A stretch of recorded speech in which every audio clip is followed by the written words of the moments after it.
Hello everyone, कैसे हैं आप सभी। स्वागत है आपका हमारे प्यारे से यूट्यूब चैनल एम पॉली पर। मैं उम्मीद करता हूं आप सब बहुत बढ़िया होंगे, आपकी तैयारी बहुत अच्छे से चल रही होगी।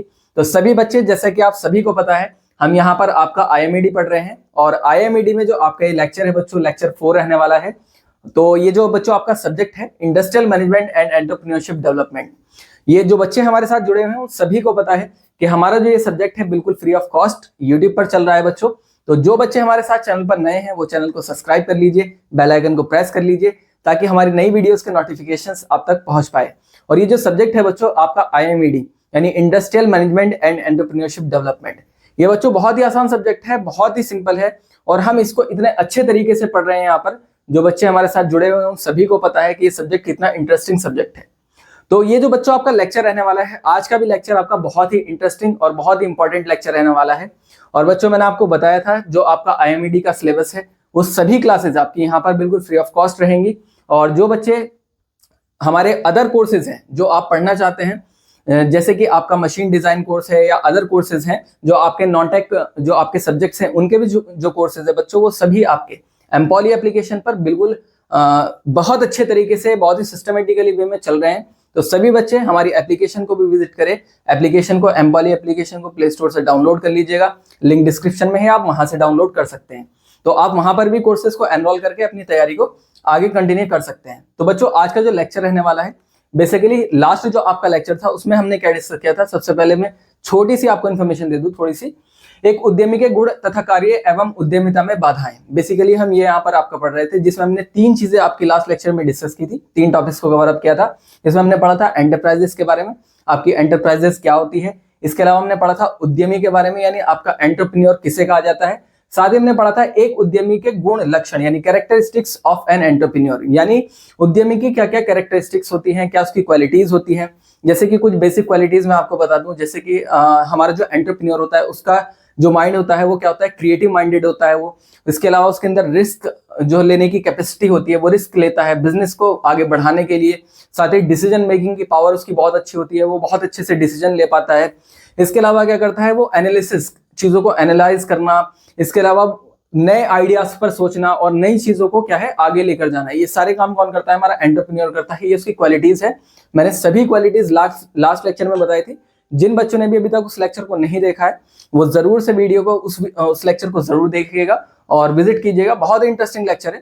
तो आज का जो आपका लेक्चर रहने वाला है बच्चों, बेसिकली उसमें हम क्या डिस्कस करने वाले हैं, उसमें हम पढ़ने वाले हैं एक उद्यमी के कार्य यानी फंक्शंस ऑफ एन एंटरप्रेन्योर। जो हमारा एंटरप्रेन्योर होता है, जो हमारा उद्यमी होता है, उसके कार्य क्या होते हैं। ब्रीफली मैं आपको दोबारा से बता दूं, जो बच्चे पढ़ रहे हैं मेरे साथ कंटिन्यूअसली जुड़े हुए हैं उन सभी को पता होगा एंटरप्रेन्योर किसे कहा जाता है। एंटरप्रेन्योर किसे कहा जाता है बच्चों, जिसके पास कोई नया बिजनेस आइडिया होता है, उसको मार्केट में लेकर आता है, यानी कुछ नया करने वाला, मार्केट में कुछ नया लाने वाला, कुछ नया करने वाला, उस बिजनेस आइडिया पर वो वर्क करता है और उसको क्या करता है, ग्रो करता है या उसे सक्सेस की तरफ लेकर जाता है। वही कौन कहलाता है, हमारा एंटरप्रेन्योर कहलाता है। तो आज हम डिस्कस करेंगे एक उद्यमी के कार्य के बारे में, कौन कौन से फंक्शंस है, कौन कौन से कार्य हैं जो एक उद्यमी को करने चाहिए और ये क्या करेंगे, उसके बिजनेस को हेल्प करेंगे ग्रो करने में। जैसे कि नंबर 1 पॉइंट है आपका, वह व्यापार का चुनाव करता है तथा उसी के अनुसार बाजार का अध्ययन करता है।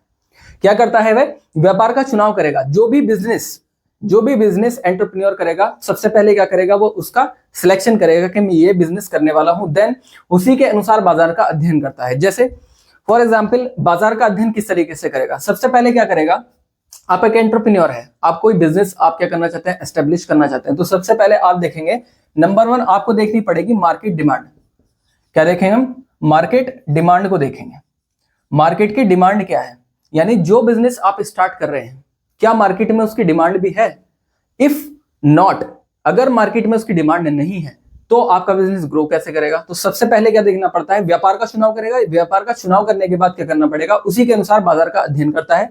तो बाजार के अध्ययन में आपका क्या आता है, नंबर 1 मार्केट की डिमांड को देखना। जो भी काम आप स्टार्ट करने वाले हैं पहले मार्केट को देखिए, मार्केट क्या, आपका जो प्रोडक्ट जो आप बना रहे हैं, ठीक है, जो भी आप व्यापार कर रहे हैं, जो बिजनेस आप करना चाह रहे हैं, क्या मार्केट में उसकी डिमांड है। तो नंबर 1 क्या जाती है, आपकी मार्केट डिमांड आ जाती है। सेकंड क्या करता है, मार्केट डिमांड को पहचानने के बाद वो देखता है कॉम्पिटिटर्स। क्या देखता है, कॉम्पिटिटर्स, कॉम्पिटिशन को समझता है।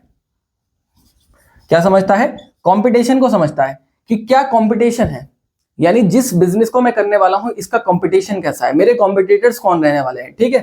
थर्ड क्या देखता है, कंपटीशन देखने के बाद जब उसे पता चल जाएगा कि ये मेरे कॉम्पिटिटर्स है, ये किस तरह से काम कर रहे हैं, बिजनेस की स्ट्रेटेजी क्या है इनकी, मुझे क्या करना पड़ेगा नया, तो कंपटीशन को देखना भी बहुत जरूरी है। कंपटीशन को देखना और कॉम्पिटिटर्स को समझना बहुत जरूरी होता है किसी भी बिजनेस के लिए। मार्केट की डिमांड क्या है, इसको फॉर एग्जाम्पल आप ऐसे समझ सकते हैं, मान लीजिए आप जैसे कि आप कोई कपड़े की दुकान खोलना चाहते हैं, ठीक है। आप क्या करना चाहते हैं, जो हमारा क्लोथिंग स्टोर है वो खोलना चाहते हैं, आपके माइंड में एक आइडिया है, ठीक है। आपने एक बिजनेस का चुनाव कर लिया कि मैं कपड़े का काम शुरू करूंगा। देन आप क्या करेंगे, उसी के अनुसार मार्केट में डिमांड देखेंगे। अब आप डिमांड को देखेंगे कि कपड़े का काम तो बहुत तरह का होता है भाई, एक सिले हुए कपड़े होते हैं, है ना, एक बिना सिले कपड़े होते हैं, बच्चों के कपड़े होते हैं, बड़ों के कपड़े होते हैं, लेडीज होते हैं। आप किस टाइप के कपड़े, किस टाइप के क्लोथ का बिजनेस आप करेंगे, या आप सारा ही पूरा जितना भी क्लोथ में जितना भी टाइप आता है वो सारा का सारा, मान लीजिए मेंस वेयर भी रखेंगे आप, वुमेन्स वेयर भी रखेंगे आप, चाइल्ड वेयर भी रखेंगे, आप सारी चीजों का बिजनेस करने वाले हैं। तो सबसे पहले मार्केट में आपने चुनाव कर लिया, मैं कपड़े की दुकान करने वाला हूं, ठीक है। उसके बाद कपड़े की एक शॉप खोलने वाला हूं। देन क्या करेंगे, आप कंपटीशन देखेंगे। अब आप ये देखेंगे कि मान लीजिए फॉर एग्जाम्पल आपने क्या किया, आपने कहा कि मैं मेंस वेयर रखूंगा, मैं क्या करूंगा, मेंस वेयर रखूंगा जिसमें मैं कोट पैंट या जीन्स टी शर्ट वगैरह की शॉप स्टार्ट करूंगा, ठीक है, सेल्स की। तो अब आप देखेंगे कि कॉम्पिटिटर्स, जो आपका कॉम्पिटिशन है मार्केट में, क्या इसकी डिमांड भी है, जिस जगह आप बिजनेस स्टार्ट कर रहे हैं क्या वहां पर उसकी डिमांड है। अगर हाँ, देन आप क्या कर सकते हैं, आपने अपने कंपटीशन को पहचान लिया और आप क्या करेंगे, मार्केट की डिमांड को समझा, आपने अपने कंपटीशन को पहचाना और आप उस बिजनेस को स्टार्ट कर सकते हैं, ठीक है। तो सेकंड क्या हो गया आपका जो कंपटीशन है, सेकंड क्या हो गया, आपका जो कंपटीशन है आप उसको समझते हैं। नेक्स्ट अब बात करते हैं टारगेट, जो आपके कस्टमर्स हैं। थर्ड जो रहने वाला है आपका वो रहेगा target customers. Target customers, target customers का मतलब क्या होता है, मान लीजिए आपने मेंस वेयर लिया, ठीक है। मेंस वेयर में भी कौन से आपके टारगेटेड कस्टमर्स रहेंगे। मान लीजिए आप जो है जो सेल्स करना चाहते हैं, अपना जो प्रोडक्ट है, जो आप कपड़े जो आप सेल्स करने वाले हैं, वो 18 से 30 की एज में या 18 से 40 की एज वाले लोगों को ही आप क्या करेंगे, अपनी शॉप पर प्रोवाइड कराएंगे डिफरेंट टाइप ऑफ क्लोथ्स, ठीक है। तो आप क्या करेंगे, टारगेटेड कस्टमर्स कौन से हैं, आपके यूथ रहने वाले हैं, या आपके बेसिकली 18 से 30 के बीच में तो हमारा यूथ ही रहेगा, 35 के बीच में, 40 के बीच में, ठीक है। तो ये आपके टारगेट कस्टमर हो गए। टारगेट कस्टमर को पहचानने के बाद फोर आप करेंगे कॉस्ट एनालिसिस। क्या करते हैं, कॉस्ट एनालिसिस करते हैं। कॉस्ट एनालिसिस को समझते हैं। कॉस्ट एनालिसिस क्या है हमारी, कॉस्ट एनालिसिस का मतलब यह है, जब आपने अपने कंपटीशन को देखा, कंपटीशन को देखने के बाद आपने ये पता कर लिया कि जो काम मैं शुरू कर रहा हूं तो मेरे जो कंपटीटर्स हैं वही प्रोडक्ट वो कितने रुपए में सेल कर रहे हैं मार्केट के अंदर। तो आप कॉस्ट को एनालिसिस करेंगे, उसके बाद आप अपने जो आपका कपड़ा है जो आप बेचने वाले हैं उसकी कॉस्ट का उसका प्राइस डिसाइड करेंगे, यही कहलाता है आपका कॉस्ट एनालिसिस। तो एक एंटरप्रेन्योर क्या करता है, वह व्यापार का सबसे पहले बिजनेस का चुनाव करेगा कि मैं ये बिजनेस करने वाला हूं। देन वह क्या करेगा, उसी के अनुसार बाजार को स्टडी करेगा। बाजार की स्टडी में ये 4 मेजर पॉइंट्स है जो आपको ध्यान में रखने चाहिए। मार्केट की डिमांड क्या है, कंपटीशन कैसा है, टारगेट कस्टमर क्या है, और उसके बाद आपकी कॉस्ट एनालिसिस क्या कहती है, ठीक है। इस चीज को आपको ध्यान में रखना है। तो ये 4 पॉइंट है जो आपको समझने बहुत जरूरी है इसमें। नेक्स्ट अगर हम बात करते हैं, नेक्स्ट कहते हैं वह कच्चे माल मशीनों एवं फाइनेंस की व्यवस्था करता है। ये सारे काम भी कौन करता है, हमारा एंटरप्रेन्योर करता है। यानी जो हमारा कच्चा माल होगा, जो हमारा रॉ मटेरियल्स होगा, वो कौन लेकर आएगा, हमारा एंटरप्रेन्योर ही प्रोवाइड कराएगा। मशीनों का अरेंजमेंट कौन करके देगा, हमारा एंटरप्रेन्योर करके देगा। फाइनेंस भी कौन करेगा, हमारा एंटरप्रेन्योर संभालेगा। फॉर एग्जाम्पल मान लीजिए कोई एक बेकरी है, ठीक है, तो बेकरी का काम स्टार्ट करने वाला है कोई एंटरप्रेन्योर, उसके माइंड में आया मैं एक बेकरी स्टार्ट करता हूं, और बेकरी स्टार्ट करने के बाद मैं डिफरेंट टाइप ऑफ जो हमारे केक्स होते हैं, इसके अलावा पेटीज होती हैं, पेस्ट्रीज होती हैं, वो सारी क्या है मैं प्रोवाइड कराऊंगा, ठीक है। तो डिफरेंट वैरायटी प्रोवाइड कराऊंगा, ये उसके माइंड में एक आइडिया आया। उसके बाद क्या है, उसका रॉ मटेरियल भी लाना है। तो रॉ मटेरियल कहाँ से लाऊंगा, उसकी सारी वो डिटेल पता करेगा, डिटेल कलेक्ट करेगा और रॉ मटेरियल क्या करेगा, प्रोवाइड कराएगा। देन मशीनों का अरेंजमेंट भी कौन करके देगा, आपका एंटरप्रेन्योर करके देगा। और फाइनेंस यानी जो पैसा इन्वेस्ट करने वाला है, जो रिसोर्सेज यूज होने वाले हैं, वो भी कौन लगाएगा, हमारा वो भी लगाता है हमारा एंटरप्रेन्योर। तो यही कहलाता है कच्चे माल, मशीनों एवं फाइनेंस की व्यवस्था कौन करता है, आपका एंटरप्रेन्योर करता है। कोई भी बिजनेस आप स्टार्ट कर रहे हैं तो जो रॉ मटेरियल्स आने वाला है, जो पैसा लगने वाला है, फाइनेंस होने वाला है, इसके अलावा जो मशीनें लगने वाली है, जिस मशीनरी का आप यूज करेंगे अपने बिजनेस में, वो सारी की सारी प्रोवाइड कौन करा कर देगा, एंटरप्रेन्योर ही उसको प्रोवाइड कराएगा। थर्ड पॉइंट हमारा क्या कहता है, थर्ड पॉइंट कह रहा है वह कर्मचारियों एवं श्रमिकों का चुनाव करता है तथा आवश्यक निर्णय लेता है। यानी वो क्या करता है, जो हमारे वर्कर्स हैं, जो हमारी लेबर्स हैं, उनका चुनाव कौन करता है, हमारा एंटरप्रेन्योर करता है, और डिसीजन भी कौन लेता है, एक एंटरप्रेन्योर ही लेता है। वर्कर्स का चुनाव कैसे करता है, जो हमारी लेबर्स होगी, जो वर्कर होगी, एंटरप्रेन्योर क्या करेगा, देखेगा कि कौन पर्सन किस काम के लिए सुटेबल है। मान लीजिए इंटरव्यू के लिए बुलाया गया, ठीक है, एक हमारा श्रमिक है, एक मजदूर है, जो क्या करेगा, सिर्फ पैकिंग करने पर लगा रहेगा। बेकरी में लेबर जो होती है, कुछ पैकिंग करती है, कुछ बनाती है, कुछ आटा गूंथती है। तो अब तो खैर सारी मशीनरी हो चुकी है, लेकिन फिर भी जो बनाने का जो प्रोसेस है वो कौन करते हैं, जो हमारे वर्कर्स होते हैं, जो हमारी वर्कर्स होते हैं, या हम कह सकते हैं जो एक्सपर्ट होते हैं फूड बनाने वाले, फूड मेकिंग वाले। जैसे कि एक डिपार्टमेंट भी हमारा, इसमें एक कोर्स भी होता है स्पेशली बेकरी में, जिसे कहा जाता है, मेरे जहन से उतर रहा है, जिसे होटल मैनेजमेंट कोर्स कहा जाता है बच्चों। तो होटल मैनेजमेंट कोर्स में क्या होता है, होटल मैनेजमेंट कोर्स में ये चीजें आपको सिखाई जाती है। तो वहां पर क्या होगा, कर्मचारियों का और जो हमारे श्रमिक होंगे उनका कौन करेगा चयन, हमारा एंटरप्रेन्योर करता है, और डिसीजन मेकिंग की पावर भी किसके पास होती है, हमारी एंटरप्रेन्योर के पास होती है। नेक्स्ट मैं बात करता हूं नंबर 4, पॉइंट नंबर 4 क्या कहता है, वह व्यापार का प्रबंधन तंत्र देखता है। सबसे इंपॉर्टेंट पॉइंट है बच्चों आपका, जो हमारा एंटरप्रेन्योर होता है वो क्या करता है, जो आपका बिजनेस है उसका क्या करता है, बिजनेस का मैनेजमेंट स्ट्रक्चर देखता है। बिजनेस मैनेजमेंट स्ट्रक्चर को देखता है। बिजनेस मैनेजमेंट स्ट्रक्चर को कौन देखता है, हमारा एंटरप्रेन्योर देखता है। बिजनेस मैनेजमेंट स्ट्रक्चर को कौन देखता है, हमारा एंटरप्रेन्योर देखता है, यानी व्यापार के प्रबंधन का तंत्र। जैसे कि आपकी जो कंपनी है, आपकी जो ऑर्गेनाइजेशन है, तो उसमें हमारा सीईओ कौन होगा, है ना, सीईओ कौन होगा, हमारा सीईओ के बाद जो हमारी सब और जो मैनेजर्स होते हैं, सर्विस मैनेजर हो गया आपका, सर्विस मैनेजर हो गया, साथ ही हमारा सर्विस मैनेजर हो गया, हमारा सेशनल मैनेजर हो गया, हमारा सेल्स मैनेजर हो गया, हमारा मार्केटिंग मैनेजर हो गया हमारा। इसके अलावा जो और मैनेजर्स होते हैं, तो इन सभी, ये क्या होता है, एक स्ट्रक्चर होता है। कोई ऑर्गेनाइजेशन होती है, उसमें सबसे ऊपर कौन होता है, हमारा सीईओ होता है। सीईओ के बाद और मैनेजर्स आ जाते हैं, सर्विस मैनेजर, सेल्स मैनेजर, इसके अलावा ह्यूमन रिसोर्स मैनेजर। तो ये सारा का सारा क्या होता है बच्चों, एक स्ट्रक्चर होता है।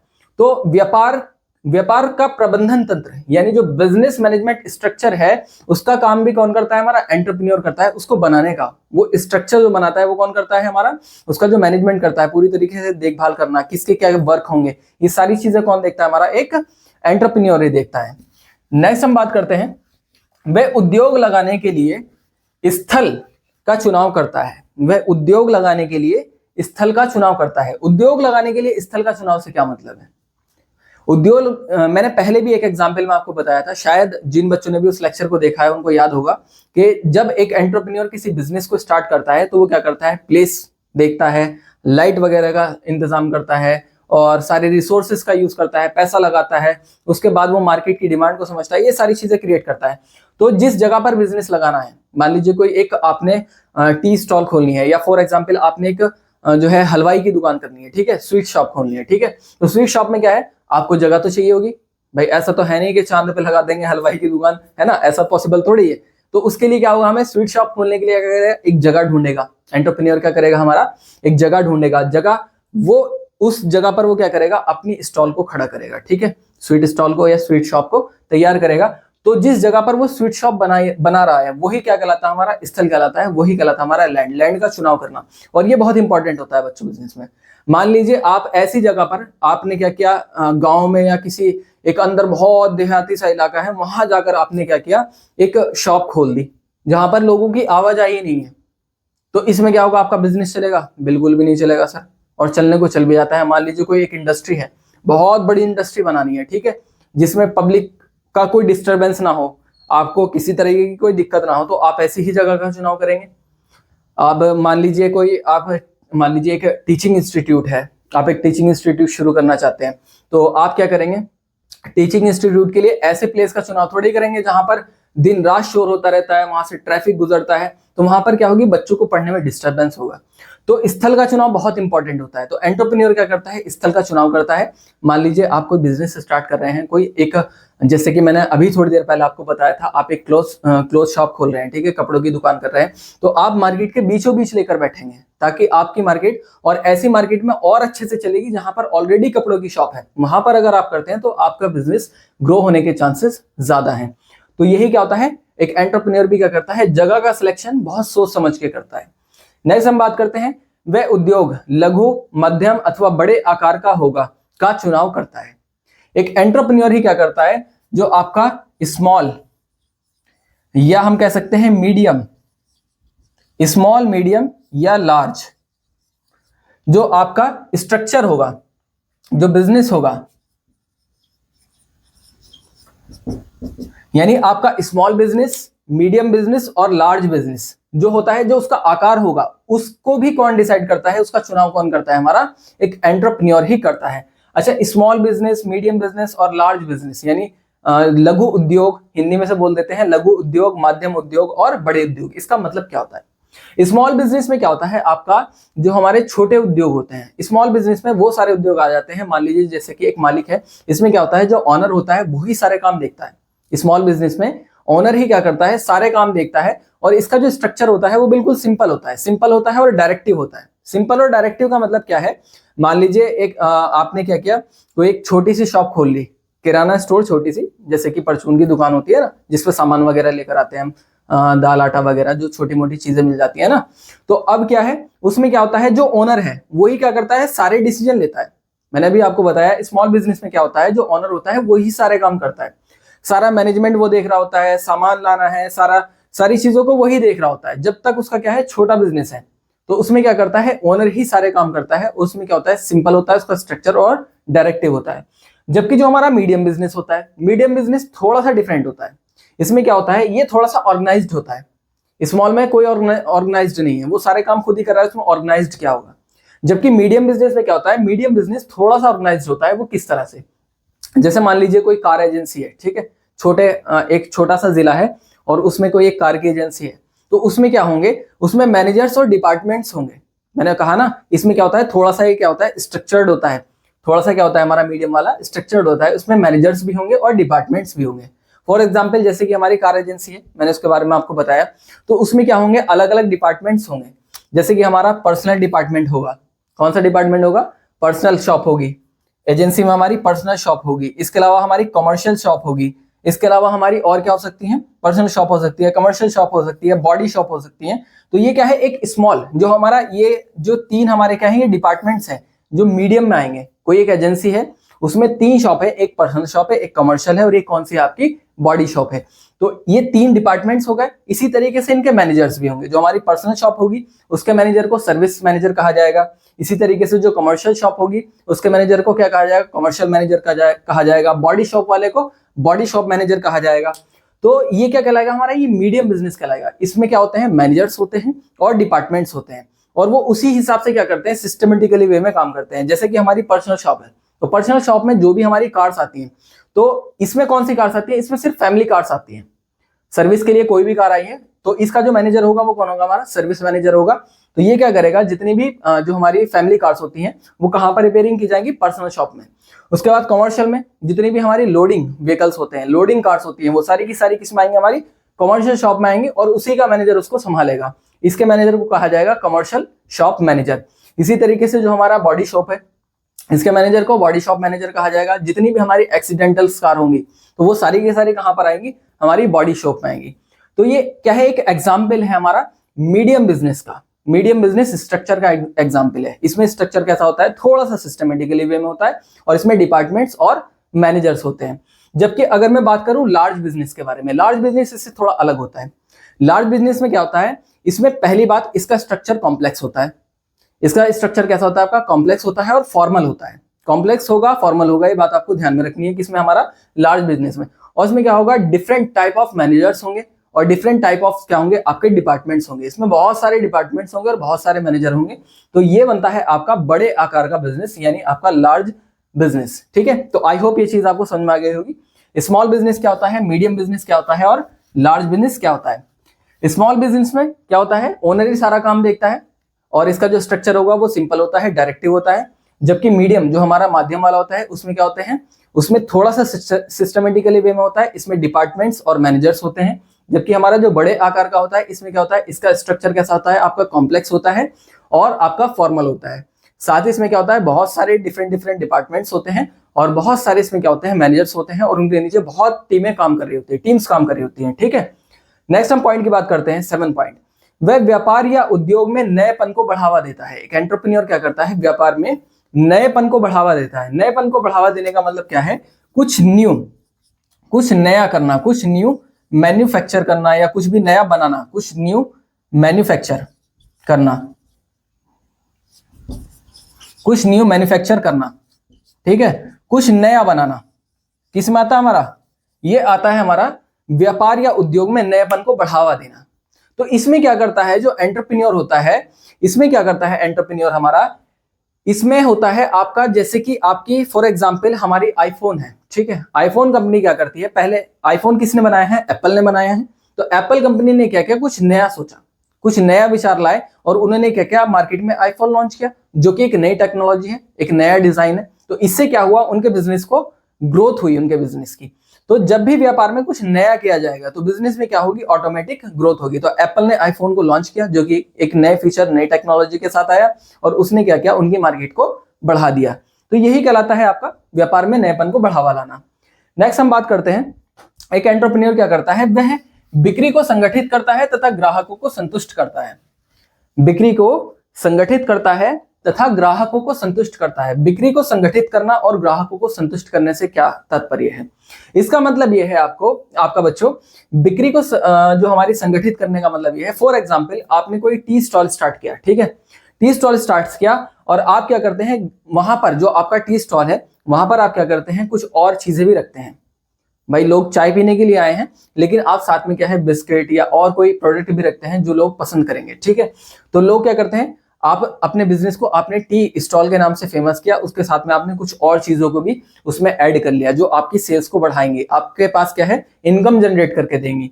साथ ही आप क्या है, ग्राहकों को फास्ट सर्विस दे रहे हैं। आपके यहाँ पर अगर कोई चाय पीने के लिए आ रहा है, आपने क्या है, आपने लेबर रखी हुई है, आपने वेटर्स रखे हुए हैं, वो तुरंत क्या करते हैं, जल्दी करते हैं काम में।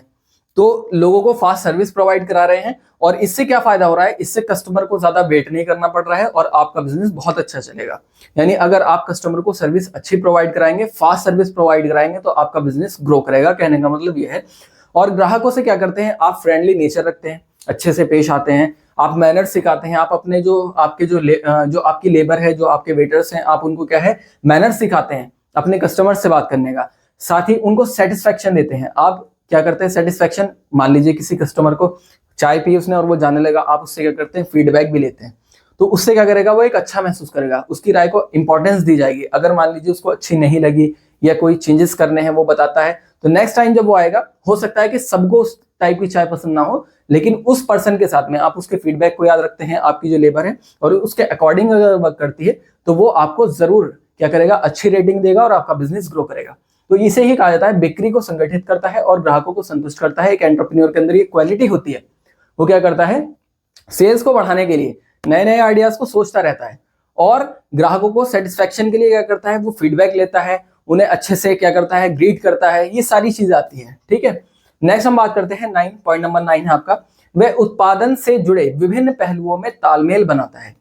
उत्पादन से जुड़े विभिन्न पहलुओं में तालमेल बनाने का मतलब क्या होता है, जो भी प्रोडक्शन आप कर रहे हैं, जो भी प्रोडक्ट आप मार्केट के अंदर बना रहे हैं, उनके बीच में तालमेल बिठाना। तालमेल बिठाने का मतलब क्या है, आपका जो रॉ मटेरियल है, आपका रॉ मटेरियल किस तरह से आ रहा है, प्रॉपर आ रहा है या नहीं आ रहा है। इसके अलावा आपकी जो लेबर है वो प्रॉपरली वर्क कर रही है या नहीं कर रही है, आपकी जो सेल्स है वो प्रॉपर हो रही है या नहीं हो रही है, आपकी मार्केट में जो है, मार्केट में जो आपकी इंडस्ट्री है उसकी वैल्यू क्या है, उसको एनालाइज आप कर रहे हैं नहीं कर रहे हैं, आपका जो प्रोडक्ट है उसकी जो कॉस्ट है आप उसको एनालाइज कर रहे हैं या नहीं कर रहे हैं। तो इन सारी चीजों के बीच में कोऑर्डिनेशन बिठाना, तालमेल बिठाना, तो ये अलग अलग सारी चीजें अलग अलग होंगी, इन सभी के बीच में कोऑर्डिनेशन बिठाना, ये काम कौन करता है हमारा, यही करता है हमारा एंटरप्रेन्योर। उत्पादन से जुड़े यानी जो प्रोडक्शन हो रहा है, सारे के सारे ये पहलू जो आएंगे, यानी बनाने से लेकर बेचने तक और रिटर्न इनकम आने तक, जितनी भी सारी चीजें होंगी, जितने भी सर्कमस्टेंसेस होंगे, उन सभी के बीच में तालमेल बिठाने का काम कौन करता है, आपका एंटरप्रेन्योर करता है। नेक्स्ट हम बात करते हैं, वह मूल्य निर्धारण नीति तय करता है। मूल्य निर्धारण नीति तय करता है। इसका मतलब क्या होता है? मूल्य निर्धारण नीति का मतलब होता है, मान लीजिए आप कोई प्रोडक्ट मार्केट के अंदर बना रहे हैं, तो उसका क्या प्राइस रहने वाला है, उसका क्या प्राइस रहने वाला है, ये कैसे डिसाइड होगा? या अपने पास से ही आप प्राइस रख देते हैं, लोगों को हो सकता है ज्यादा लगे, या हो सकता है कि आपने प्राइस इतना कम कर दिया जिससे आपको लॉस आना शुरू हो गया। तो ये भी काम कौन करता है? हमारा एंटरप्रेन्योर करता है। किस तरह से? इसको एक एग्जांपल के थ्रू समझते हैं। मान लीजिए कोई एक फेशियल क्रीम है, आप उसको लॉन्च करना चाहते हैं मार्केट में, आपने एक नई फेशियल क्रीम बनाई है, ठीक है। तो आप क्या करेंगे? आप मार्केट को एनालाइज करेंगे। मैंने आपको बताया था 4 चीजें आपको ध्यान में रखनी है जब भी आप कोई नया बिजनेस स्टार्ट करने वाले हैं। तो सबसे पहले मार्केट सर्वे करेंगे। मार्केट सर्वे करेंगे कि आपका प्रोडक्ट जो है, जो आप लॉन्च करना चाह रहे हैं, क्या उसकी डिमांड भी है या नहीं मार्केट के अंदर। नेक्स्ट आप क्या करेंगे? मार्केट सर्वे करने के बाद आपकी जो टारगेटेड ऑडियंस है, आप उनको देखेंगे। जो कस्टमर्स हैं हमारे, वो कौन रहने वाले हैं? जाहिर सी बात है यूथ ही रहेगा, क्योंकि चेहरे चमकाने की आदत किसको लगी हुई है? यूथ को लगी पड़ी है, क्योंकि मैं काला ना दिख जाऊं, है ना, या मैं अजीब तो नहीं लग रहा हूँ।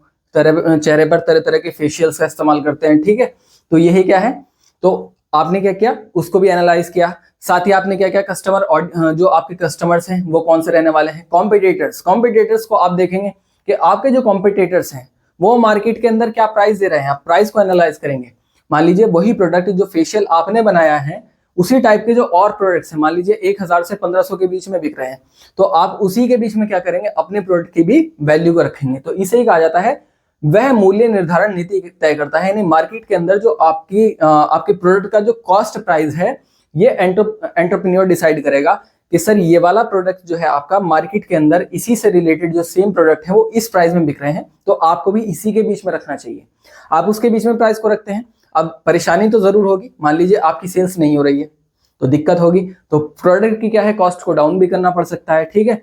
अब मान लीजिए आपकी सेल्स बहुत ज्यादा बढ़ गई, तो आप क्या करेंगे? आप प्रोडक्ट की कॉस्ट को किस तरह से बढ़ा सकते हैं। तो यही कहलाता है मूल्य निर्धारण नीति तय करना। यानी मार्केट में पहले प्रोडक्ट की वैल्यू को डिसाइड करना है। अगर मार्केट के अंदर प्रोडक्ट पॉपुलर हो रहा है, तो किस तरह से आप एक सिस्टमेटिकली वे में प्रोडक्ट के प्राइस को बढ़ाएंगे। और अगर आपका प्रोडक्ट फ्लॉप हो रहा है, तो आप किस तरह से उसको बचाएंगे, किस तरह से वहां पर प्राइस को डाउन करेंगे। यही कहलाती है हमारी मूल्य निर्धारण नीति। आई होप ये चीज आपको समझ में आ गई होगी। जिन बच्चों ने भी अभी तक, जो बच्चे हमारे यहाँ तक जुड़े हुए हैं, सभी बच्चे वीडियो को लाइक कर दें, ज्यादा से ज्यादा शेयर्स कर दें अपने दोस्तों के पास, अपने आपके जो भी जितने भी कॉलीग्स हैं जो साथ में पढ़ने वाले हैं, उन सभी के साथ शेयर करें इस वीडियो को बच्चों। क्योंकि इससे क्या बच्चे, हमें मोटिवेशन मिलता है, ठीक है। तो मोटिवेशन मिलेगा, हम और अच्छे से काम करेंगे आपके लिए, ठीक है। तो इस चीज को ध्यान में रखें। तो सभी बच्चे मेहनत करते रहें, ठीक है। नेक्स्ट जो आपका पॉइंट रहने वाला है वह है मूल्य निर्धारण। नेक्स्ट क्या है हमारा 11, व्यापार में आने वाले विभिन्न समस्याओं का विश्लेषण करके उनका हल निकालने का प्रयत्न करता है, ठीक है। तो जितनी भी प्रॉब्लम्स आपको आने वाली है व्यापार में, उनको क्या करेगा? एनालाइज करेगा, उनका विश्लेषण करेगा, साथ ही उनको क्या करेगा? उनका हल भी ढूंढेगा। जैसे फॉर एग्जाम्पल, मान लीजिए आपने कोई बिजनेस स्टार्ट किया, ठीक है। आपने फूड से रिलेटेड, खाने से रिलेटेड या कोई भी बिजनेस था, आपके पास कस्टमर नहीं आ रहे हैं। रीजन बिहाइंड दैट, आपने मान लीजिए कोई खाने का रेस्टोरेंट शुरू किया था। अब रेस्टोरेंट में शुरू के दिन जब आपने स्टार्ट किया तो 100 लोग आए, दूसरे दिन आपके पास 70 लोग आते हैं, तीसरे दिन आपके पास 60 लोग आते हैं, चौथे दिन, फोर्थ डे जब आता है आपके पास 50 लोग रह जाते हैं। तो अब क्या होगा? ये तो भाई डाउनफॉल की तरफ जा रहा है, बिजनेस क्या हो जाएगा? खराब। तो समस्या कहाँ आ रही है? तो एंटरप्रेन्योर क्या करता है? उस प्रॉब्लम को एनालाइज करता है और उसको सॉल्यूशन निकालता है। समस्या कहाँ रही है? उसने एनालाइज किया। एनालाइज करने के बाद उसे ये पता लगा कि जो हम कस्टमर को सर्विस प्रोवाइड करा रहे हैं उसमें क्या है, देरी हो रही है, लेट हो रहा है, तो कस्टमर को पसंद नहीं आ रहा। तो आपने क्या किया? और वेटर को हायर किया, या अपने जो वेटर से उनको ट्रेंड किया इस चीज के लिए कि आप कस्टमर को फास्ट सर्विस प्रोवाइड कराएंगे।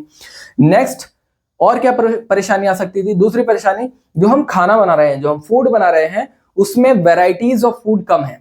मान लीजिए भाई एक कस्टमर आया है, उसको जो हमारा मेन्यू आइटम था उसमें 5 ही आइटम थे, उसे 5 में से कोई सा पसंद नहीं आया, तो वो क्यों बैठेगा आपके रेस्टोरेंट में? वो तो किसी और में जाएगा जहां पर 10 वैरायटी मिलेंगी उसको, हो सकता है उन 10 में से एक आ जाए। तो आपने क्या किया? अपनी वेराइटीज को भी इंप्रूव किया। ये इसका हल है।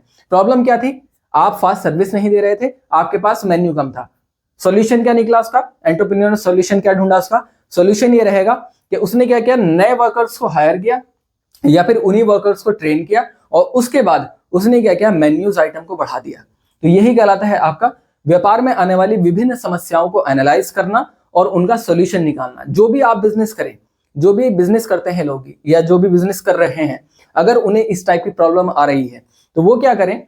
अपने उस चीज को ढूंढे और ढूंढने के बाद उस पर वर्क करें, या फीडबैक भी ले सकते हैं आप। जो कस्टमर्स जा रहे हैं या जो कस्टमर एक बार आ रहे हैं, आप उनसे भी क्या कर सकते हैं, फीडबैक ले सकते हैं कि आपको हमारी सर्विस कैसी लगी। अगर कोई दिक्कत है, कोई परेशानी है, तो आप हमें अपने राय जरूर दे, ओपिनियन दे। तो इससे भी क्या होगा, आपका बिजनेस ग्रो होगा। तो बच्चों, ये कुछ इंपॉर्टेंट फीचर्स थे, कुछ फंक्शंस थे जो एक उद्यमी के अंदर होने चाहिए, कुछ कार्य थे। तो आई होप ये चीज आपको समझ में आ गई होगी। ये चीजें आपको, जो भी इन फ्यूचर जो भी एंटरप्रेन्योर बनना चाहते हैं, जो अपना खुद का बिजनेस करना चाहते हैं, ये चीजें उनके लिए बहुत हेल्पफुल रहने वाली है। और बात करें अगर हमारे एग्जाम पॉइंट ऑफ व्यू से, तो ये वाले जो क्वेश्चन है बच्चों, आपके कार्य से रिलेटेड एक उद्यमी के क्या क्या कार्य होते हैं, ये क्वेश्चन कई बार एग्जाम में आ चुका है। तो आई होप मैंने आपको बहुत अच्छे तरीके से समझा दिया होगा। जो भी बच्चे जो एग्जाम लिखे बच्चों, एग्जाम में जब आप राइटिंग करते हैं, जब आप लिखते हैं, तो लिखने की भी एक स्ट्रेटेजी होती है। लिखना भी क्या है, कहते हैं ना कि जैसे बोलना एक आर्ट है, एक कला है, उसी तरीके से लिखना भी क्या है, राइटिंग स्किल भी एक आर्ट होती है, एक कला होती है। जब आप राइटिंग करते हैं, आंसर को अच्छा और इंप्रेसिव कैसे बनाया जाए, तो आप क्या कर सकते हैं, मैंने कुछ एग्जाम्पल्स आपको दिए हैं, आप अपने पास से भी सोचकर अच्छे से एग्जाम्पल मेंशन कर सकते हैं। एग्जाम में भी आप अच्छे से क्या कर सकते हैं, एग्जाम्पल्स को मेंशन कर सकते हैं, और आपके मार्क्स क्या हैं, बहुत अच्छे आएंगे। तो इस चीज को ध्यान रखिएगा बच्चों। तो आज का जो लेक्चर था, मैं उम्मीद करता हूँ ये लेक्चर बहुत अच्छा रहा होगा, सभी बच्चों को समझ में आ गया होगा। तो सभी बच्चे मेरी वीडियो को ज्यादा से ज्यादा लाइक कर दें, ज्यादा से ज्यादा शेयर कर दें। तो मिलते हैं आपको नेक्स्ट लेक्चर में IMED के। आज के लिए इतना ही। Thank you.